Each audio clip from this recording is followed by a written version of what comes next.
Hello সবাইকে, কেমন আছো? আশা করছি অনেক অনেক ভালো আছো। আর আমরাও আছি মোটামুটি। তো নতুন একটা ব্লগে সবাইকে স্বাগত।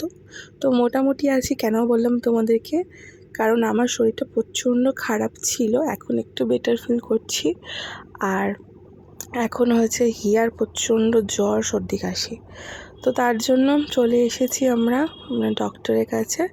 তো ডক্টর এখন এখানে বসবে নার্সিংহোমে।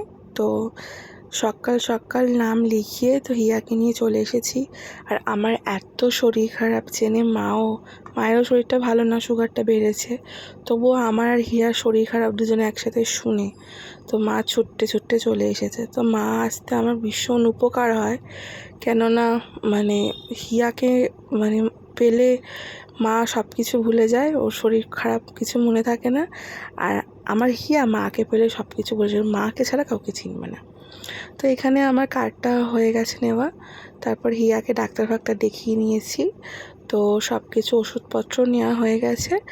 তো এখন যাব হচ্ছে বাড়ি। এবার তোমরা ভাবছো কেন এত ভিড় এত রাস্তায়? একটা ঠাকুর দেখতে পাচ্ছ। তো আজকে হচ্ছে হাওড়ার অন্যতম উৎসব বলতে পারো, রাম বিসর্জন। তো শ্রাবণ মাসের শেষ রোববারে তো রাম বিসর্জন হয়।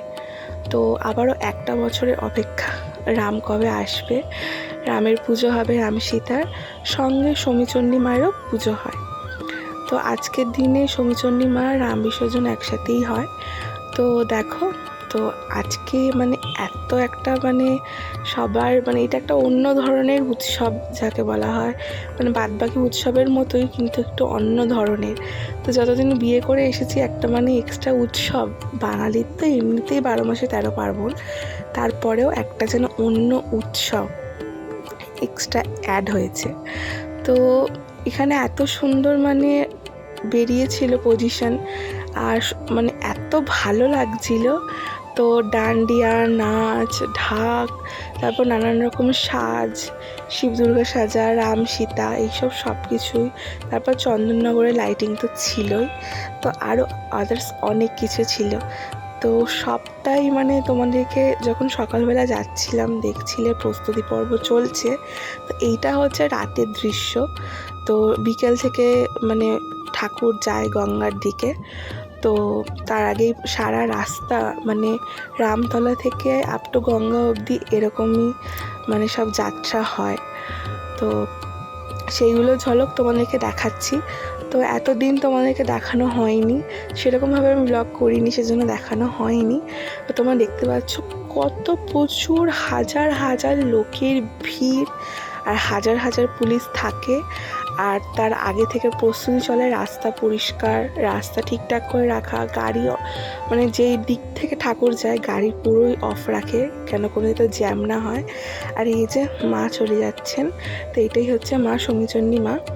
তো সকালবেলা থেকে রাস্তায় সিঁদুর খেলা, কত কিছু দেখছি, মনে হচ্ছে দুর্গাপুজো চলে এসেছে।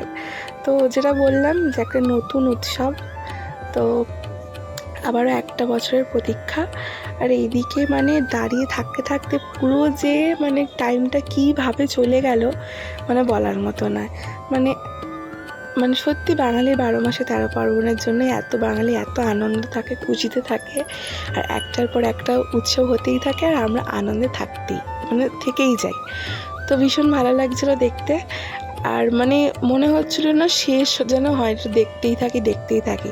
আর সত্যি এক একটা জিনিস এক একটা। আর এখনকার যেটা একদম খুব ট্রেন্ডিংয়ে রয়েছে, অনেক বছর ধরে এটা দেখছি, মেয়েরা ঢাক বাজাচ্ছে। তো মানুষে বলতো মেয়েরা কি পারে, কিন্তু দেখো মেয়েরা কিন্তু সবই সত্যিই পারে। মেয়েরা এত সুন্দর ঢাক বাজাচ্ছে, ভীষণ ভালো লাগছিলো শুনতে। ঢাক তো সবাই ছেলেরা বাজায়, কিন্তু মেয়েরা এত সুন্দর ঢাক বাজায় বলার মতো নয়। আর এখানে নানান রকম কৃষ্ণের সাজ, যেমনটা বললাম, রাধা কৃষ্ণ, তারপর হচ্ছে রাম সীতা, তারপর হচ্ছে শিব ঠাকুর, আর অনেক ধরনের শিব পার্বতী সব সেজে তো সামনে হেঁটে হেঁটে যাচ্ছে। এক এক ধরনের এক এক রকম ভাগ আসছে। তো ভীষণ ভালো লাগছিলো দেখতে। তো আমি তো দেখে খুব আনন্দ পেয়েছি। আর একটা বছরে আবার প্রতীক্ষা, আবার তোমাদেরকে দেখাবো। আজকের ভিডিওটা শুধুমাত্র তোমাদের জন্য। কেন এতদিন তো আমি তোমাদের সাথে ভিডিও সেরকমভাবে শেয়ার করিনি, আর হিয়া থাকাকালীন 2 বছর আমি সেরকম যেতেই পারিনি। তো তার আগে তো 1 বছর দেখেছিলাম, তো এই বছর তো যতটুকু পেরেছি তোমাদের সাথে ছোট্ট ছোট্ট ক্লিপ করে শেয়ার করে দেখাচ্ছি। কিন্তু আমরা অনেকক্ষণ ধরে এটার অপেক্ষা করেছিলাম, অনেকক্ষণ ধরে দেখছি, কিন্তু এত ভালো লেগেছে, কীভাবে যে সময়টা চলে গেছে বোঝাই যাচ্ছে না। আর তোমরা এই এত ঢল দেখে বুঝতে পারছো হাজারো হাজারো মানুষ আজকের দিনের জন্য অপেক্ষা করে, আর এই রাস্তাটায় দাঁড়িয়ে থাকে, প্রচুর লোকের ভিড় হয় আর প্রচুর পুলিশ থাকে, কিন্তু তবুও আমরা শুধুমাত্র একবার দেখার জন্য রাস্তাতে দাঁড়িয়ে থাকি যে কখন সব আসবে আর আমরা দেখব। তো ভীষণ একটা আনন্দের মুহূর্ত, ভালো মুহূর্ত, যে সবাই আনন্দ করতে কত না ভালোবাসে। আর ঠাকুরকে এখানে দেখা হবে, তো তার আনন্দটাই আলাদা। তো দেখো এখানে ছৌ নাচ যাকে বলে সেটাও হচ্ছে।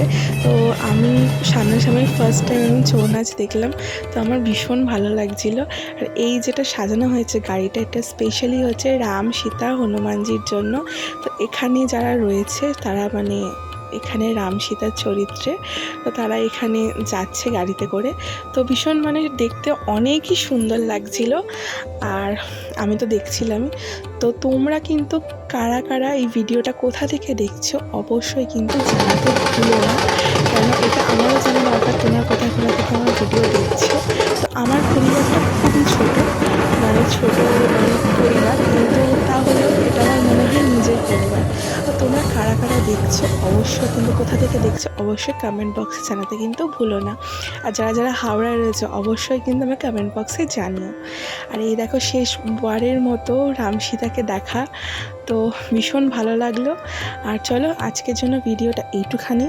তো তোমাদের কেমন লাগলো অবশ্যই জানিও, আর আমার চ্যানেলটাকে সাবস্ক্রাইব করতে একদম ভুলো না। টাটা।